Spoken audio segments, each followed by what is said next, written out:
The following is a Comfortably Zoned Radio Network production. My baby dolls, we are back again, another episode of Genesis. As always, I'm your host, Ian Kahanowitz. And I'm telling you, 3 weeks until baseball, spring training's coming. Everyone's going down to Arizona and Florida. I'm all excited with my New York Yankees and what 2018's going to bring. We had a great championship series in the American League and National League. We had a great World Series last year. I'm hoping that baseball is going to continue to thrive, especially with new rules coming up. Game's always changing. And we're going to be talking about a game changer today. We got a great show in store for all of you folks. We got Alan Maimon and his wonderful book, Rock Solid, the story of Tim Raines, My Life in Baseball's Fast Lane. And believe me, folks, when I saw Tim Raines come out in 1979, 1980, 1981, and on those wonderful Expos teams of the late 70s and early 80s, I knew this guy was a winner. I was 9, 10, 11. And for God's sakes, Raines was in the league well until the early 2000s when I was in my 30s. So basically, I always compared Tim Raines with Rickey Henderson. The Yankees had Rickey, and then they had Tim Raines a decade later. And it's going to be a great show. We're going to have a lot of fun. But before I get to the book, before I get to Alan, you are listening to the Comfortably Zoned Radio Network with the Zigzag Man, Ralph Tycho. We got so many shows coming up for you folks. We have Golenbach University with Peter Golenbach. We got Vintage Sports with Hal Bach.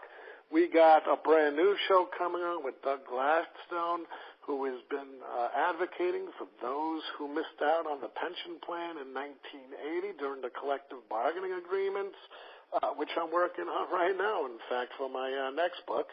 Of course, my book, I found out, will be published in August, and, of course, that's the Ty Cobb Interest Speaker Affair. And I heard from the publisher. It's in production. But we got classic baseball. We got Nancy Finley, the niece of Charlie O. Finley. She does the Oakland A's baseball. We got Giants baseball, both in New York and San Francisco. We got Dodgers baseball, New York baseball. Hey, we got Bill Kachatis down in Philadelphia. He does past, present, future. Not only does he do the Phillies, he does that other team that came from Philadelphia, the A's. So we have a lot of history with that. He does the Negro Leagues. He does things from Philadelphia, in and out Jersey as well. He had Mike Schmidt on the show as his first show. Great line him on the network. I'm glad to be part of it.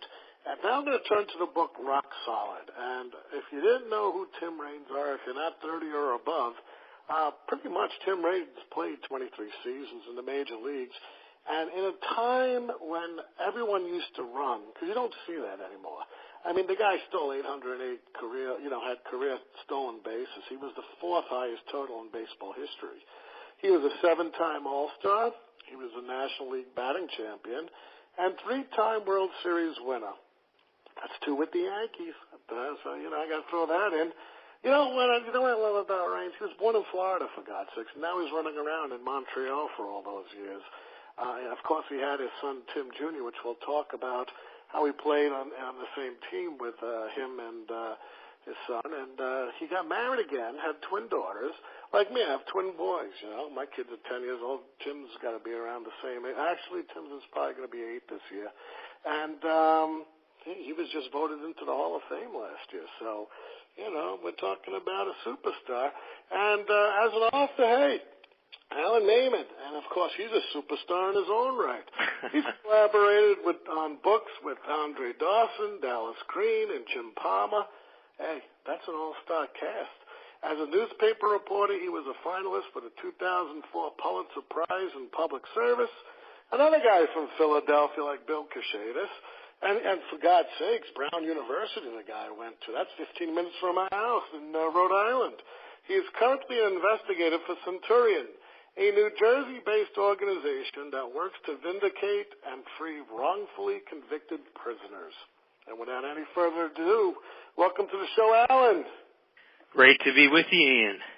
Hey, I hope I didn't butcher you too much, sir. I come in with my kicks and giggles, You got it right. Everything that you said was accurate and on point. So I appreciate the kind introduction. Well, let me ask you this. Working down as the investigator for the Centurion magazine, we were talking about, you had to review the trial and all this stuff. How is it that a reporter like yourself, who's, he's an investigative reporter, has a different thing with baseball? Were you in the baseball business before going into this investigative reporting? My first job in journalism came in the late 90s. I was working in, believe it or not, the Berlin bureau of the New York Times, not Berlin, New Jersey, not Berlin, New Hampshire, Berlin, Germany. And I was an assistant to the then bureau chief for the New York Times. And I was doing a lot of things for him, kind of, doing translations and accompanying him when he went out on stories. But I wanted to, kind of create a foothold of my own when it came to writing stories. So I kind of struck a deal with him where I said, I'd like to write about sports. Anything that I can find that's going on in Germany or in Europe that might be of interest to an American audience. I'll just kind of cover the, cultural significance of athletics in Europe. And that turned out to be just a wonderful year and a half where I was writing on a pretty consistent basis on a whole array of sports for the New York Times, baseball, track and field, basketball. I wrote one of the articles I was most proud of was one about soccer hooligans in Germany who were put under house arrest during the European Championship that was being played that year, and who had to check in at their local police station every day to make sure that they weren't sneaking over the border into Holland to cause problems. And then also a story about the tragic consequences of the doping of female swimmers in East Germany. So that was really my entree into sports writing, and it's something that I've never stopped loving. And even though my career kind of took me in a different direction, writing about hard news and doing investigative reporting, I always kept in the back of the mind that if an opportunity came up to do some long form sports journalism, that I would jump at that opportunity, and that's what these books have been. And something, it's weird because, I was 2 years old in 1972 with the Olympics, but I do remember all of the documentaries on the East German swim squads and how big they were, and they looked like these Amazon beasts when you see them in the pool. And all that doping did take place in the Eastern Bloc. Hey, you were fortunate to cover all that stuff. Yeah, unfortunately, it's become a punchline, but I met these women, and I see what became of them in terms of their own health, not just physical health, but mental health problems. And also, they were pumped with so many drugs that some gave birth to children with birth defects. So really tragic stuff, and I don't think it gets as much attention as it deserves, because I think it's become just kind of a joke, right? The big pumped up steroid-filled East German swimmer. That was an incredible eye-opening experience to meet those women. Now let me ask you, is Russia barred from this Winter Olympics coming up? I believe they are. I believe they did not meet the protocols for fielding a clean team, so I believe they have been banned. Yeah. I don't know. Maybe they appealed it. Maybe I don't know. The last I heard was that they have been banned. Yeah.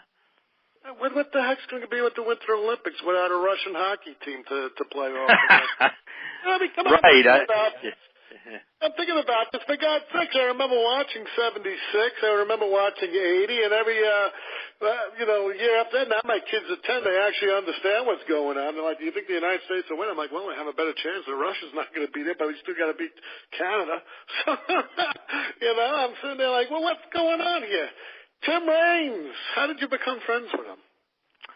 Well, I first got to know Tim a little bit when I was working on my book with Andre Dawson. As some people may know, as many people do know, Andre and Tim were longtime teammates. As some may know, they also are very close friends, lifelong friends. And so working with Andre, I got to meet Tim and kind of get Tim's impressions of having played with Andre, and found Tim to be a very compelling guy. And of course, as you mentioned in your lead-in, I mean, here's a guy who had about as distinguished a career as you can have, spanning 23 years and 4 decades. So when the opportunity came to help tell Tim's story, I was all in. Yeah, and you mentioned he's not only a Hall of Famer, but he's a Hall of Famer, nice guy to boot. Oh yeah, it's a cliche to say always with a smile on his face, but with Tim, it really is the truth, and that's why the friendship between Andre and Tim has been so special over the years. Because Andre is not the smiling type. Andre kind of has that permanent scowl on his face. Very nice guy, but you wouldn't know it by that look on his face. Tim, on the other hand, is always smiling, very loose, and I think he helped loosen Andre up, and Andre helped Tim buckle down when Tim needed to buckle down. And part of that buckling down was in '82 when Tim Raines was going through that whole cocaine thing. I know they didn't start out as being friendly, and they were both from Florida to boot, and they didn't start out being friendly when they both became Expos. Yeah, Andre has a reserved personality. He's not going to be very forward, and I think he saw in his early days playing with Tim a young guy with a ton of energy bouncing off the walls, and I think Andre observed that, and took a little while before Andre decided I need to get involved with this guy's life, because he's an extremely talented ball player, and I like him as a person, and I see him going down a road that could really lead him into could end not only end his career, but could wind him up in legal problems. So it did take a little bit of time, but when Andre made the decision to take Tim under his wing, it was the best thing that ever happened to Tim, and Tim will tell you that. And let me ask you this question. It's very interesting, because in your book, Andre Dawson complained about the whole artificial turf up in Montreal, and he wanted to test free agency in the mid-'80s, whereas Raines wanted to remain with the Expos, and they both played the outfield. So what was the difference between, Raines, staying with the Expos, and Dawson wanting to leave to take care of his knees? Right. It's a little bit complicated. I mean, everybody's, physical makeup is a little bit different, and in Andre's case, he underwent, I knew at the time that I wrote the book how many knee surgeries he had, but it was close to 10. So Tim's body was able to withstand the rigors of playing on that turf a little bit better. But when you ask the question, well, why did Tim stay longer than Andre did? That's a little more complicated. I think Tim felt in some ways that he owed a debt of gratitude to the Expos, who were very supportive of him when he was undergoing his drug problems. And I think in the back of his mind, for sure, he thought that if the team made the right personnel moves, that it could win a championship. And I think he held on in Montreal, hoping that the day would come that they would win a World Series and make up for the, Blue Monday, 1981, when the Expos lost to the Dodgers, and all those near misses in the late 70s, early 80s. He thought that he could help bring a championship to Montreal, and obviously that never happened. Yeah, that's the split. And that's the split season. I think Rick Monday hit that home run. Correct. Yeah. And the thing is, not a lot of people today remember that this was the most turbulent time ever in baseball history. Because when he started, when was he drafted by the Expos, in '77? He was drafted. Yeah, he was drafted out of high school in '77. Yeah, and again, was a great athlete. He was a running back. And let's talk about that as him being a running back in high school. Yeah, his growing up, he liked baseball. His father had played semi-pro ball in the 50s. A couple of his older brothers had been drafted and never made it past the low minor league level. But so baseball was always a part of the Raines family. But Tim's first passion was football, and while he had really admired baseball players growing up, guys like Joe Morgan, for example, if you were to ask him who his idol was as an athlete growing up, it was O.J. Simpson. He loved watching O.J. Simpson carry the ball and dreamt one day of carrying the ball in the NFL. Tim jokes that Tim's about 5'8" tall and, a solid 160 pounds, hence the nickname Rock.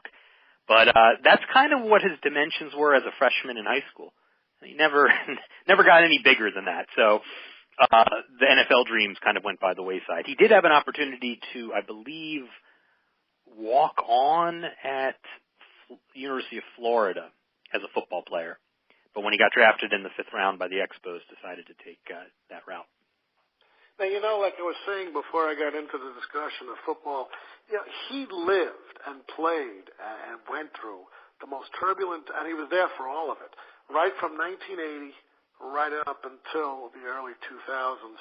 And we're talking about lockout, a strike, then we had collusion, then we had now the players don't trust the owners at all. We had the drug trials of Pittsburgh, which coincided with the collusion that was going on because Uberoff had to take over at the time as Kuhn went into the distance. The owners said they're not going to renew his contract. Again, the 94 strike, and then again, tinges of collusion in the early 2000s.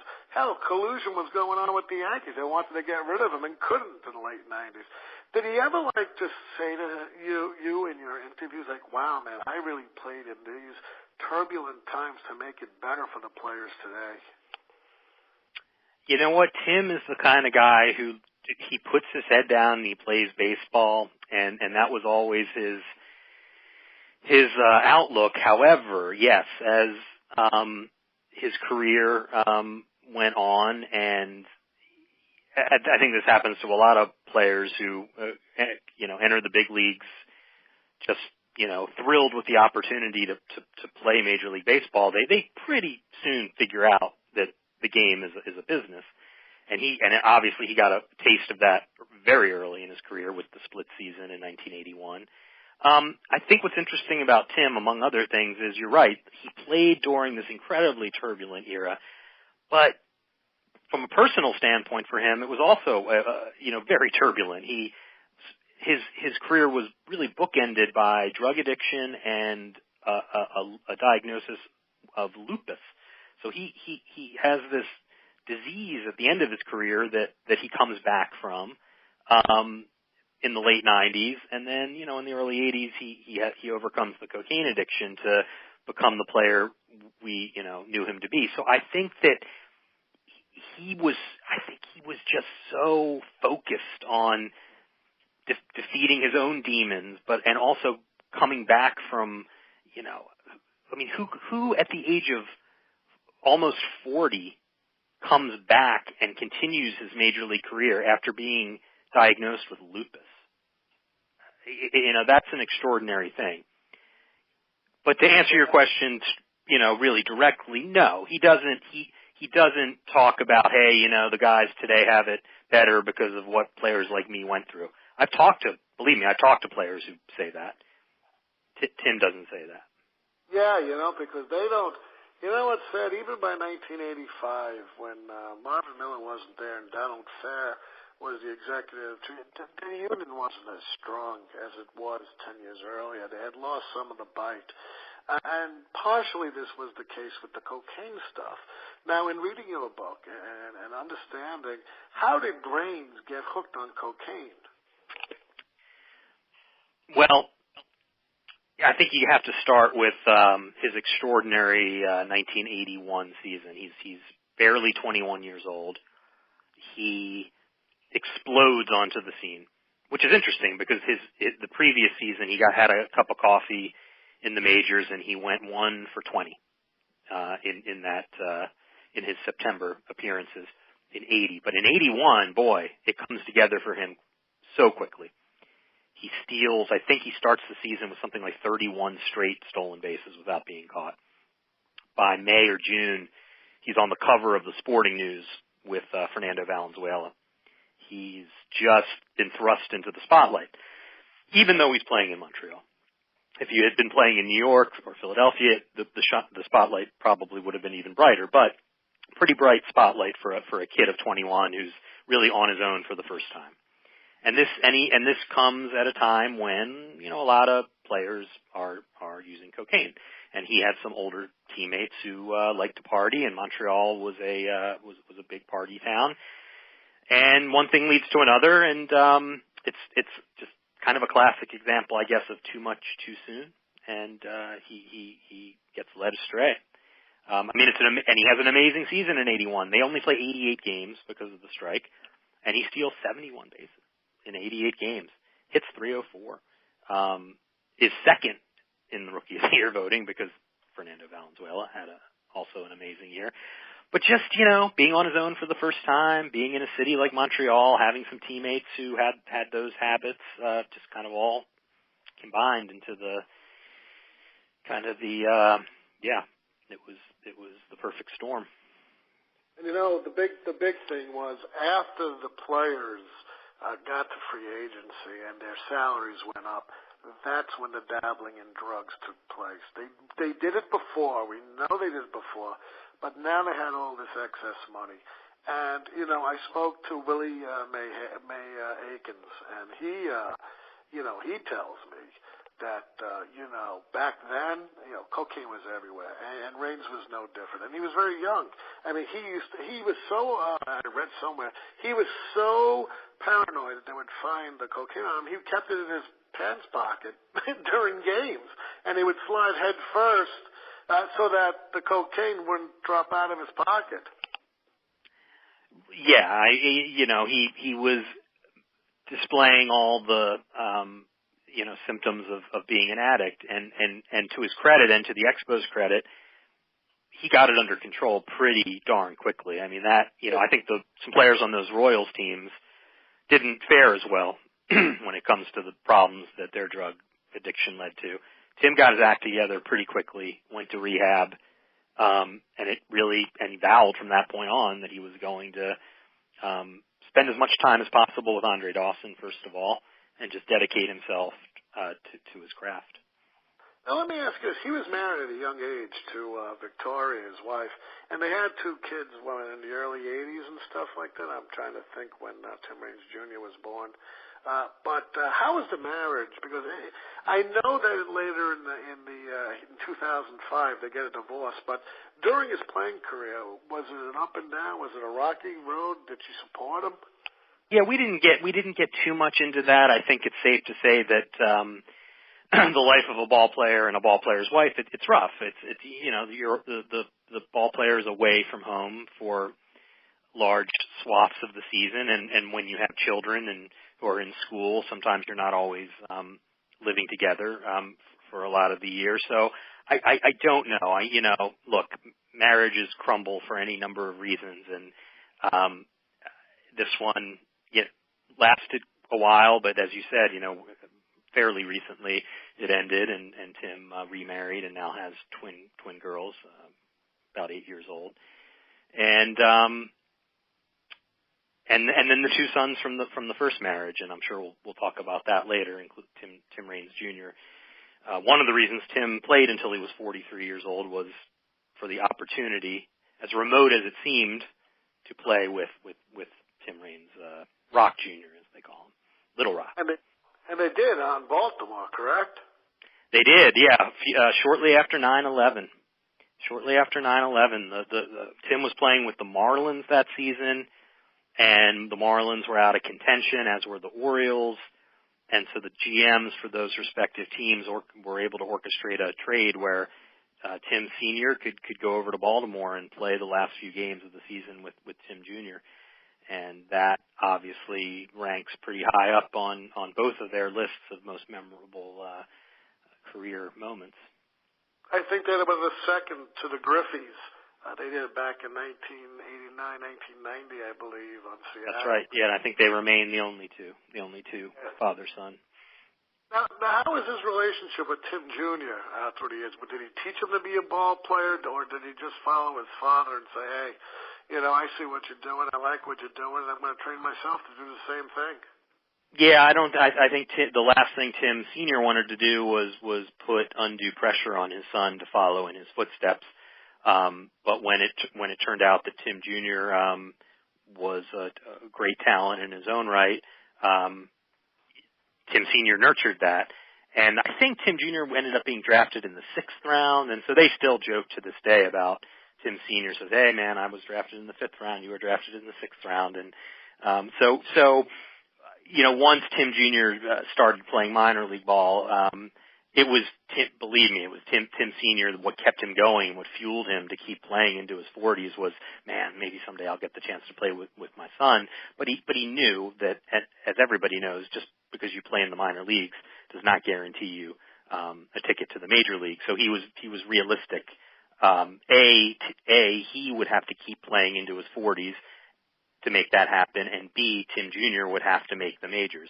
Both of those things did not seem likely at certain points, but everything came together and it worked out. So yeah, they have a very good relationship to this day. Tim Jr. did not have anywhere near the kind of career that Tim Sr. had, but being a major league ball player even for a game is something that almost everybody can't say. Well, and let me ask you this. With the onset of lupus, how did Tim Britton Sr.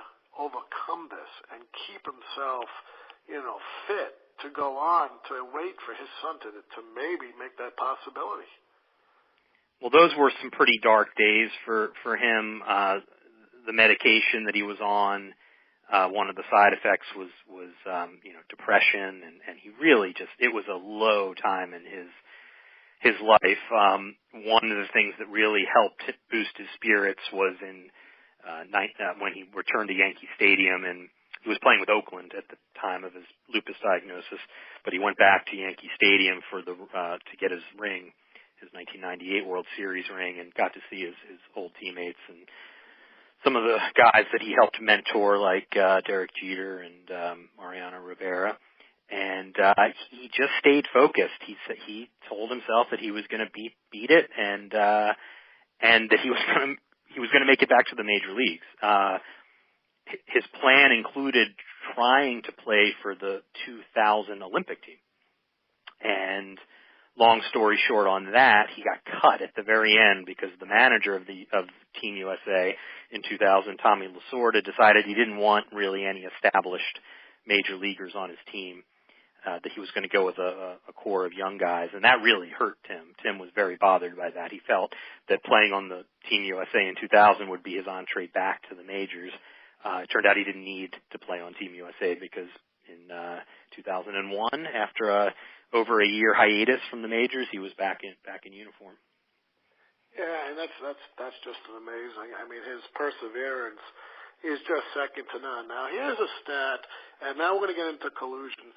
But many people forget that from 81 through 86, Rain stole at least 70 bases a year. You don't find that anymore. And now he's going into the free agent. In 1986, he's hitting .334. He's wins the National League Batting Championship. He remained one of the biggest people in baseball that was always on base. In fact, one year, doesn't he hold the record for most at-bats in a season, if I'm not mistaken? He, I don't know if it's in a season, but he did lead the league in plate appearances with well over 700 a couple times. 728, yeah. Yeah, and now he's going on to the free agent market, and no one's calling. What does Tim say about collusion here? Yeah, well, so you're absolutely right. I mean, in 1986, he's coming off the best season of his career, and he's coming off, as you said, his 6th straight season where he steals 70 bases. He leads the National League in hitting, and guess what? He's only 26 years old. So this guy's a superstar. And both he and Andre Dawson experience the fallout from collusion. Nobody comes a-calling, or if anybody does come a-calling, it's for less money or as much money as he's making. And this is a little bit jarring to him. He's not playing baseball to make money. He's playing baseball because he loves the game. But at the same time, something is amiss with what's going on. So he ends up missing the deadline to re-sign with the Expos or to sign with another team, and has to sit out the first month of the 87 season. And you know what? The moment he gets back on the field in 87, this is Tim in a nutshell. His first game back in 1987, so he has to sit out the whole first month. First game back on like May 1st is a nationally televised game of the week against the Mets, the world champion Mets. And this is back in a time when there was, the game of the week was the game of the week. It was the only nationally televised game. And he ends up hitting a game-winning grand slam off of Jesse Orozco. I think he goes 4 for 5 that day and just has one of the best games of his career.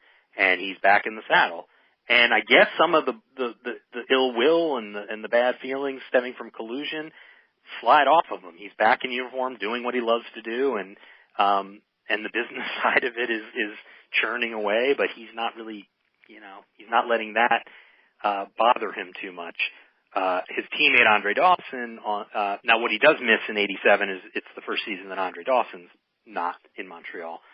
Andre, as many people know, signs a blank contract with the Cubs. Tells general manager Dallas Green, you fill in the amount you want to pay me. That's how much Andre wanted to play on grass, and that is also, I think, the best example of collusion from that season, where a player of Andre Dawson's caliber had to basically beg to be signed by another team. Now, the difference, of course, between, Dawson and Raines is, Dawson's knees were shot through the artificial turf. Raines wasn't in it for the money. Why didn't Raines do something like Dawson did to ask a club, here's a blank check, take me? Because I think he still held on. Montreal was his home. Montreal, general manager John McHale and the rest of the front office had really supported him during his early struggles. And again, I think he wanted to stay in Montreal if he could. And to do that, had to turn a blind eye to what was happening in baseball at that time with collusion. But you know what? I think he reconciled in his own mind that this isn't a Montreal Expo problem. This is a Major League Baseball problem, and decided to stick it out in Montreal in the hopes of hoisting a World Series trophy.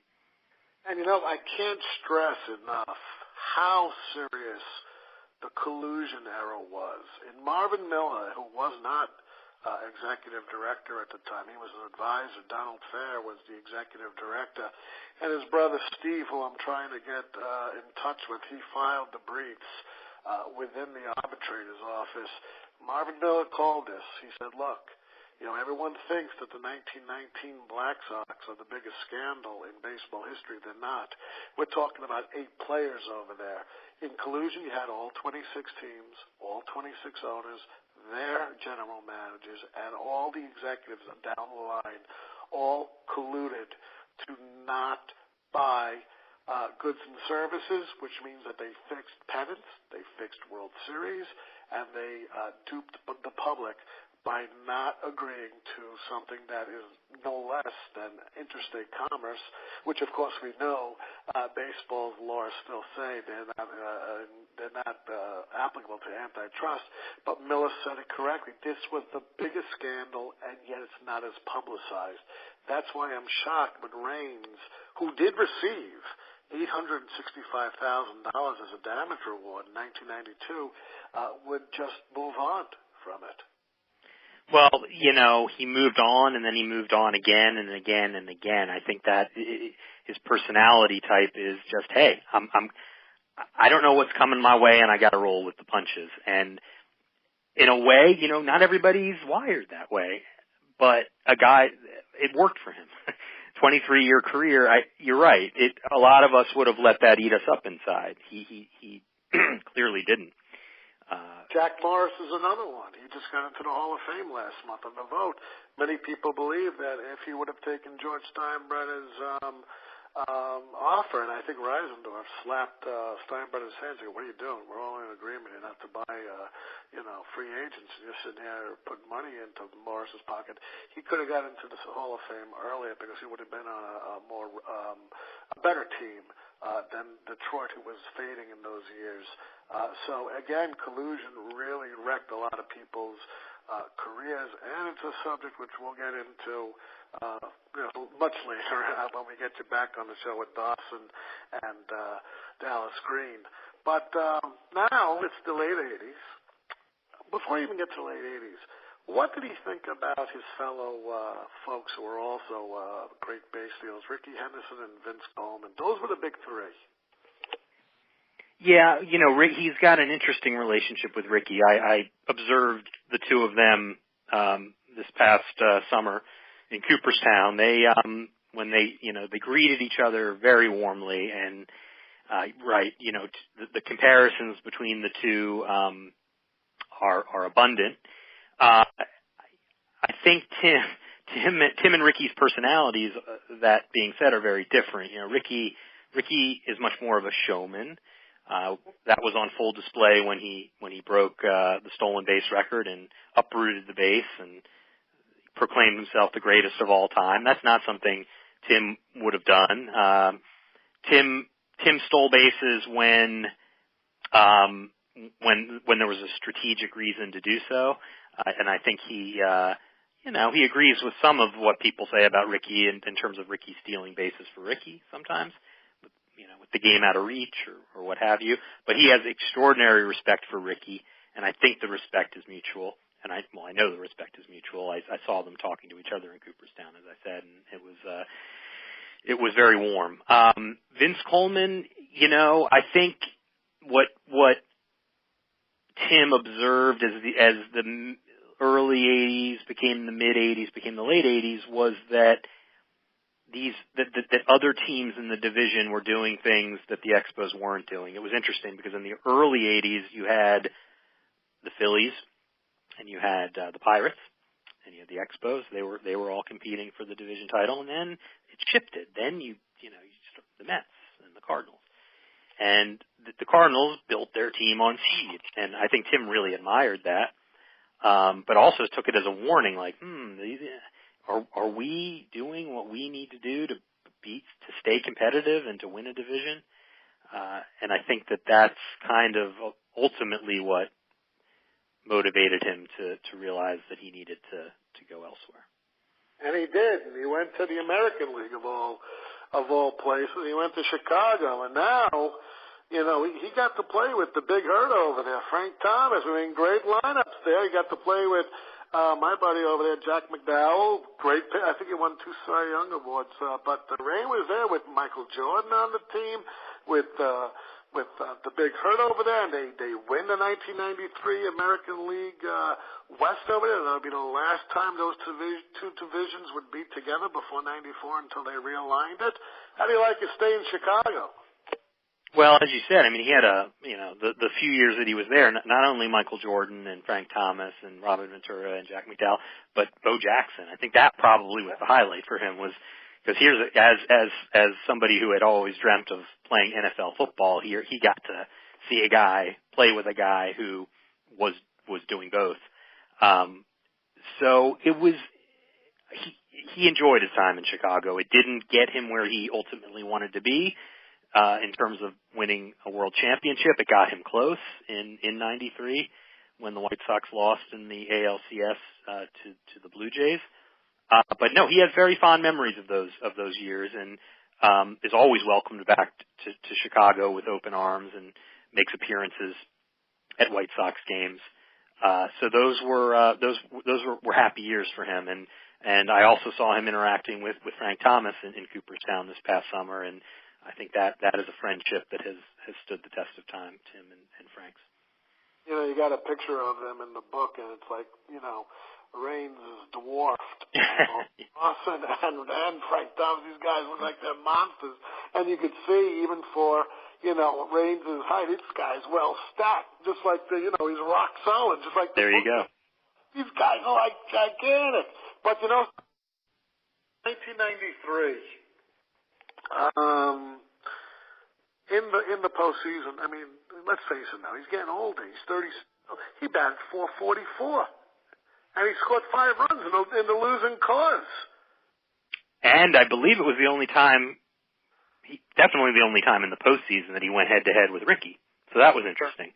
Yeah. I mean, that Blue Jays team was stacked. I mean, that was I'm from Philadelphia, so obviously I remember 1993, very well. That was an amazing lineup that the Blue Jays had. But yeah, Tim had an outstanding ALCS and had high hopes for 94. And yeah. And it's funny because I did a show. I don't know if you're familiar with Bill Cachetis. He's an author. No, I'm not. Yeah, he's in Philly, and if you. Oh, you know what? No, I am. I did the pronunciation of the last name threw me. I've seen the name in print. Yeah. Cachetis. He wrote the book on the dynasty of the Phillies. Not a lot of people know they won. The East in 77, 78, and then 1980 they finally won a World Series. They were almost like Kansas City. Kansas City kept winning the West, but they kept losing to the Yankees. Mm-hmm. They kept winning the East, the Phillies, but they couldn't get past Cincinnati or Los Angeles. Finally they do in 1980.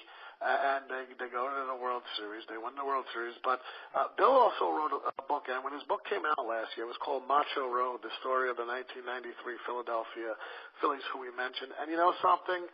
That is one of the best teams, I think, that had the caliber to become a World Series champ. But just for God intervened for the Toronto Blue Jays. I mean, Mitch Williams to give up all those runs and stuff like that. It's like the gods did not smile on the Phillies when they got to the World Series. They beat the Braves, who were superior.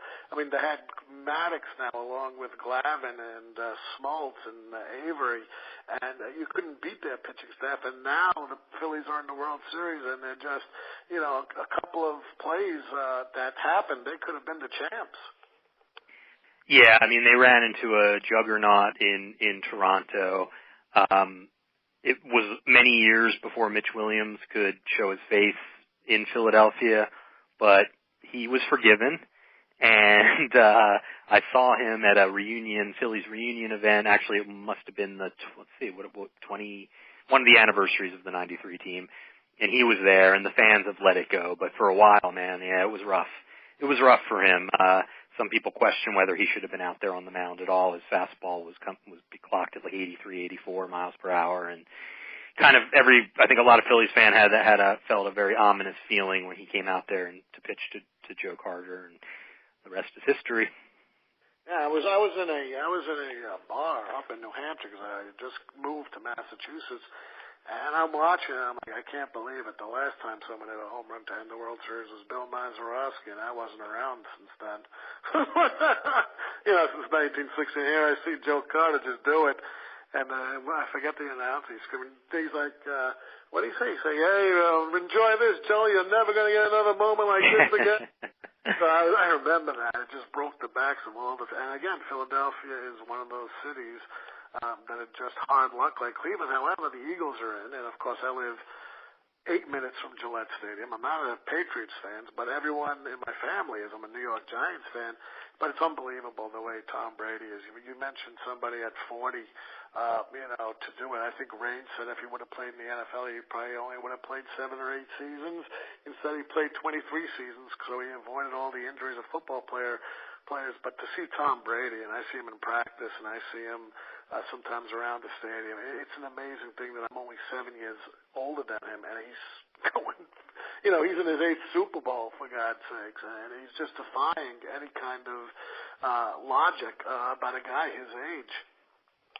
Yeah, obviously I'm partial to the Eagles on this one, and hope Brady has a bad game, but I've always been intrigued by athletes who play into their 40s. One of my favorite players was definitely Jamie Moyer, who I think he almost made it to 50.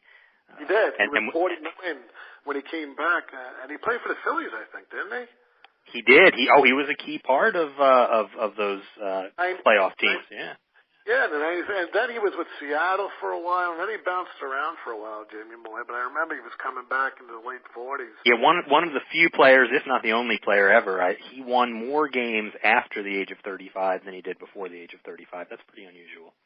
Yeah, and Tommy John also. I mean, he won. Oh, yeah. He barely won more games after the surgery as he did before the surgery. And he had a 23-year career, too, from 1963, 26 years, from 1963 to 1989. So he saw a lot also. What was I going to say here? I was going to, it's funny, I'm getting Alzheimer's as I'm getting older. I really am. Oh, yeah, Urban Shaka. I'm sure you heard the name. He was a pitcher for the Yankees and then St. Louis Browns and then back to the Yankees. Now, he was much younger than Raines, but he knew he had heart ailments, and he had to sleep up. He couldn't lay down because of the thought of getting a heart attack. The doctors always said you have to sleep upright. He battled his heart disease and everything. In the 1927 Murderers Row, he was the main pitcher for the Yankees that year. And that's why I said to you about lupus with Raines. I mean, now he's in his 40s, and he's battling lupus.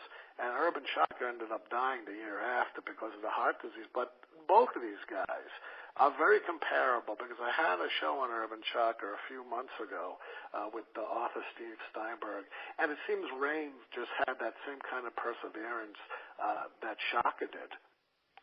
Yes, and I'll start by saying I had not heard about Urban Shaka, but that is now my new favorite name ever for a baseball player, Urban Shaka. That's about the greatest name I've ever heard.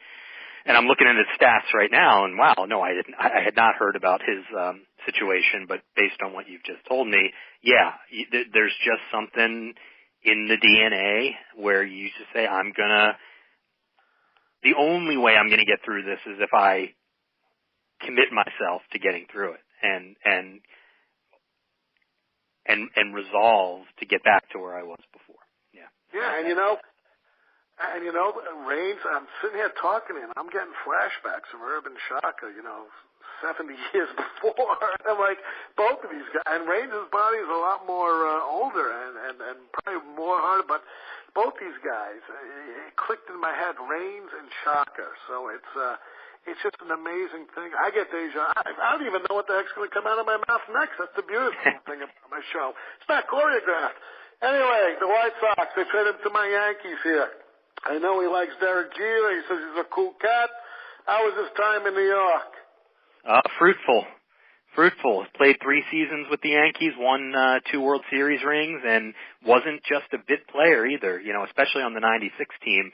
Really, now Joe Torre did a masterful job of mixing and matching players. The 96 team in particular had, as you know, a ton of veteran players from all Darryl Strawberry and Cecil Fielder, and it was really incumbent on Joe Torre to kind of figure out who was the hot hand to play. And Tim, during the 96 season, established that he still had it, and kind of forced Joe's hand, and Joe had to keep him in the lineup. So winning a World Series in 96 with the Yankees really was, well, you could say for most people it would be the culmination of a career, but as we know, Tim just kept chugging along after that. But no, the 3 years with the Yankees were phenomenal for him. He went back in 2016. He went back for the 20th anniversary celebration of the 96 team. That team had not really been together as a unit in that fashion since 96. So that was an incredible experience for him to be reunited with all those guys from the 96 team. Yeah, and I remember, like we were mentioning before the show, he made that fantastic. He tripped, and he caught that fly ball in the outfield, and I was still amazed, even at his age, that the Yankees picked up who was, in my opinion, even with his age, he was better than a lot of other players of the year, and to have him platooning in left field, I was just ecstatic. I wanted Raines as a younger guy, but I got an older guy, and he still was able to come up with 2 World Series rings. Now, let me ask you this question. Played for a lot of different managers. Who was his favorite manager to play for?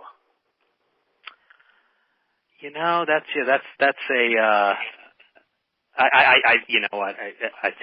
I don't think he clashed with any manager he played for, but the answer to that has to be Joe Torre. I mean, he thinks the world of Joe Torre, and look, when you play on a winning team, that's certainly going to affect your feelings about your manager and the organization as a whole. But he has an enormous respect for Joe Torre as a manager and as a person. So I would have to say it's Joe Torre. Now, interestingly, this is pretty bizarre. There is a manager that Tim played for 3 different times on 3 different teams. That's hard to do. He played for this guy with Montreal briefly, with the White Sox briefly, and then with the Marlins at the very end of his career briefly. And that's Jeff Torborg. So that's pretty interesting. 3 different stops, 3 different teams, same manager. Yeah, and also he played, that's right, Torborg. I forget about Jeff Torborg. Many people forget. He was the catcher during the 1960s for the Mets. And, I remember Torborg with Chicago. He was a great manager. I don't know how he was with the players, but I know that Raines played for Dick Williams, if I'm not mistaken. Yes. And he played for Gene Mark. Did he play for Jim Fanning? Let's see. After that, I don't know if Mock ever. Yeah, because Mock from the '64 collapse. Right. I know with Dick Williams, I think that's an interesting story that the Expos fired Dick Williams in the middle of the '81 season, and when they were in the thick of things, and replaced him with Jim Fanning, and that didn't sit well with some of the players who felt that it was not the right time to make a move, and Jim Fanning had not managed at any level ever, or at least not in a very long time. So I think had Tim played longer for Dick Williams, that Dick Williams he liked Dick Williams, but just didn't get to play for him for very long. Now, the thing with Dick Williams is we know he was a fiery coach. I did a show last year on the 50th anniversary of the Red Sox, the whole Red Sox nation, and the impossible dream. And then he goes to Oakland. He quits right after the second of 3 World Series because he just couldn't take Charlie O'Finley. And he was a no-nonsense guy, Dick Williams. And the players had an immense respect. But I know the Red Sox were more subservient to Williams. The Oakland A's just battled him. So I'm wondering, I know Tim Raines is more of a laid-back kind of guy. I wonder how the other players like Dawson and, Saul Williams. Well, I think part of it was, they're playing in Montreal, and this is, not quite the red-headed stepchild, but here's an organization that's still trying to establish itself. I think that it gave them, a sense of pride that here was, wow, look at this guy with a great track record is managing the club, and we better listen to him. His track record speaks for itself. And now we know that Raines has been coaching since 2003, and he was in the Newark Bears and stuff. Is he still with Toronto as a minor league base running and outfield coach? He is. Yeah. He is. And he visits the different minor league sites. One's in New Hampshire, Lansing, Michigan. I think one's in Bluefield, West Virginia. So he makes the rounds, and so he still has a hand in the game, and is down in Dunedin, Florida, for spring training, where I will be headed in a little bit over a month. That'll be fun.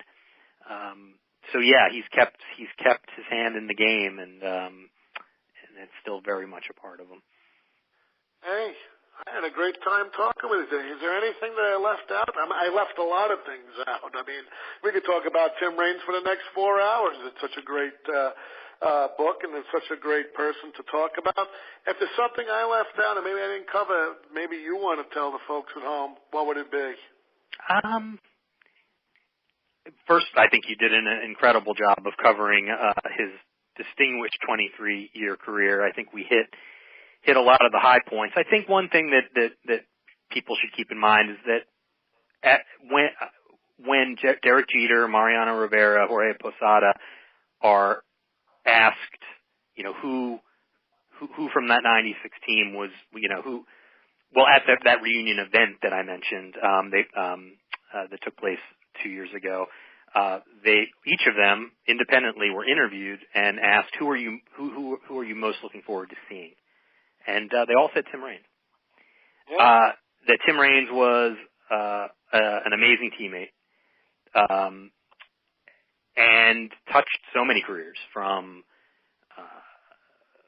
Frank Thomas to Derek Jeter to that whole core four for the Yankees, and paid it forward, because what Andre Dawson gave to him early in his career, he gave back to younger players later in his career. So just a phenomenal career, deserved induction into the Hall of Fame. And it was a pleasure chatting with you about his life and his career. Yeah, it's the same. Hang the line. This is how I end the show. I'll speak to you for about a minute after the show, as I always do at all my offices, the folks at home or driving or whatever, because now you can just play podcasts anywhere, even if you're walking. So hang the line, Alan. Folks, I had a great time with Alan today. Learned so much about Tim Raines. Do yourself a favor. Valentine's is coming up. Father's Day in a few more months. Go out. Get your loved one rock solid. Tim Raines, My Life in Baseball's Fast Lane. I know it's on Amazon. Where else can we find it, Alan?